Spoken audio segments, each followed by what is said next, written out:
Hello बच्चों, let's read this question. This question says, if radiations of allowed wavelengths from ultraviolet to infrared are passed through hydrogen gas at room temperature, absorption lines will be observed in the Lyman series, Balmer series, both A and B, neither A and B.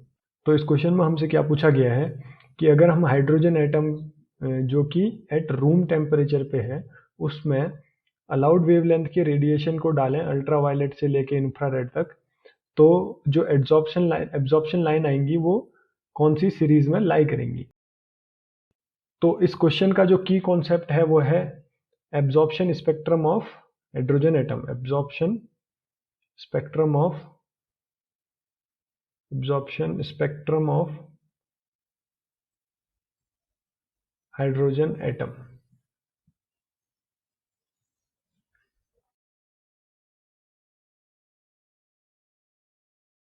तो इस question में हमसे क्या कहा गया है कि ultraviolet rays से लेके इंफ्रारेड रेस तक की सारी अलाउड वेवलेंथ की फ्रीक्वेंसी जो है हमने हाइड्रोजन पे इंसिडेंट की है, लेकिन ये चीज जो नोट करने वाली है वो है रूम टेम्परेचर। तो जब रूम टेम्परेचर होगा तो अगर हम इस हाइड्रोजन एटम का एनर्जी लेवल डायग्राम बनाएं तो for room temperature, suppose this is ground state, this is first excited state, this second excited state, this third excited state. तो ये है n इक्वल टू 1 के करस्पॉन्डिंग, ये है n इक्वल टू 2, ये है n इक्वल टू 3, ये है n इक्वल टू 4 के करस्पॉन्डिंग। ठीक है, तो जब हमारे पास हमको दिया गया है रूम टेम्परेचर, रूम टेम्परेचर का मतलब है कि जो हमारा हाइड्रोजन एटम है वो ग्राउंड स्टेट पे होता है। एट रूम टेम्परेचर हमारा जो इलेक्ट्रॉन होगा वो ग्राउंड स्टेट पे होगा हाइड्रोजन एटम का, वो एक्साइटेड नहीं होता है एट रूम टेम्परेचर का मतलब ये है। तो ये बहुत इंपॉर्टेंट बात है जो इस क्वेश्चन में नोट करने वाली है।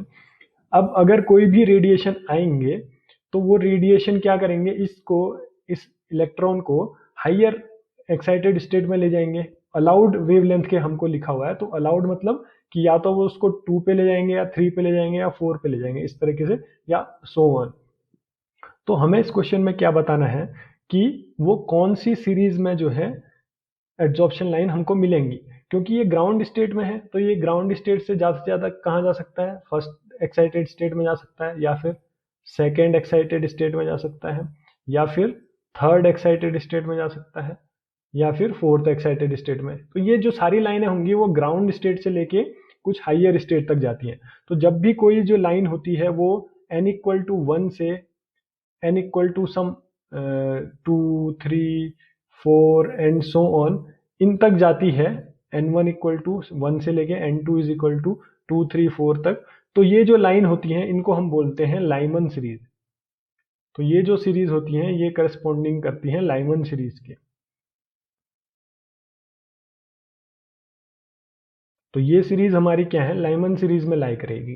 क्योंकि जो हमारा ट्रांजिशन है n1 इक्वल टू 1 से लेके, तो हमारी जो एनर्जी रेडिएट होगी इस केस में, तो जो डेल्टा ई होगा वो कितना होगा हमारे पास, वो होगा -13.6 इंटू 1 अपॉन n1, n1 में कितना है हमारा 1 है, -1 अपॉन n2 स्क्वायर। तो n2 स्क्वायर जो है वो क्या क्या हो सकते हैं, 2 से लेके 3 4 5 6 एंड सो ऑन। तो इस केस में हमारी जो डेल्टा ई है वो क्या हो गई, -13.6 इंटू 1 अपॉन n2 स्क्वायर।